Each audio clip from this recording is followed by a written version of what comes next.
AgriGold deposit scam కేసులపై Andhra Pradesh ప్రభుత్వం కీలక నిర్ణయం తీసుకుంది. బాధితులకు న్యాయం చేసే దిశగా కేసుల పురోగతి, ఇప్పటివరకు చేపట్టిన చర్యలపై సమీక్ష నిర్వహించేందుకు మంత్రుల కమిటీని ఏర్పాటు చేసింది.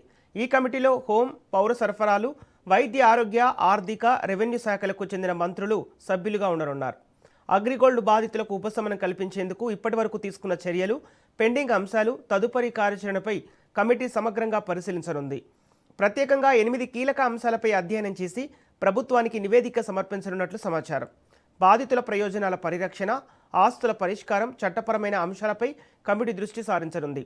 అగ్రిగోల్డ్ కేసులో త్వరితగతిన నిర్ణయాలు తీసుకొని బాధితులకు న్యాయం అందించే దిశగా ప్రభుత్వం చర్యలు వేగవంతం చేస్తుందా అన్న అంశం ఇప్పుడు ప్రాధాన్యత సంతరించుకుంది.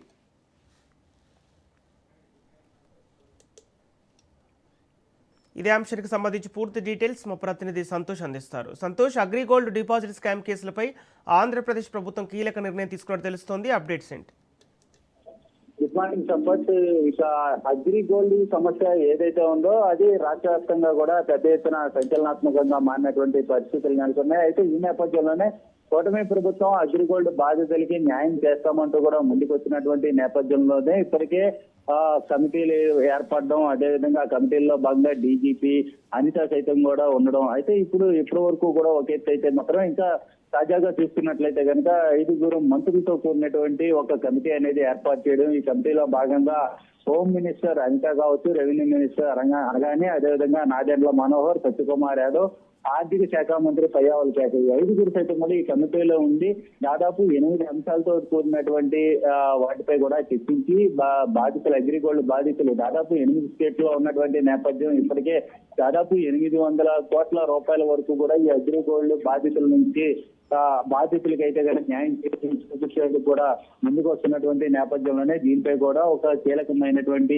కమిటీ అనేది కూడా ఒక నిర్ణయం అనేది తీసుకోనున్నట్టు తెలుస్తుంది. కమిటీ ఇచ్చేటువంటి నివేదిక ఆధారంగా అయితే కనుక కూటమి ప్రభుత్వం అగ్రిగోల్డ్ బాధితులకు అయితే కనుక న్యాయం చూపించేందుకు ముందుకు వెళ్ళనున్నట్టు కూడా తెలుస్తా ఉంది. అంటే దాదాపు ఇప్పటికే ఈ యొక్క సమస్యలను అయితే కనుక ముందుకు వెళ్తున్నటువంటి నేపథ్యం. దీనికి సంబంధించి కీలకమైనటువంటి నాయకులతో అయితే కనుక చర్చించడం, అదేవిధంగా 8 స్టేట్లు, అదేవిధంగా ఇక సుప్రీంకోర్టులో ఈ యొక్క కేసు కూడా ఏలూరు స్పెషల్ కోర్టుకి ట్రాన్స్ఫర్ చేయడం, ఇటువంటి అన్ని అంశాలపై కూడా కూలంకషంగా చర్చించి తగినటువంటి న్యాయం చేసే దిశగా అయితే కనుక ప్రభుత్వం అడుగులు వేసినటువంటి పరిస్థితులు అయితే నెలకొన్నాయని తెలుసుకోవడం. Okay, thank you Santosh.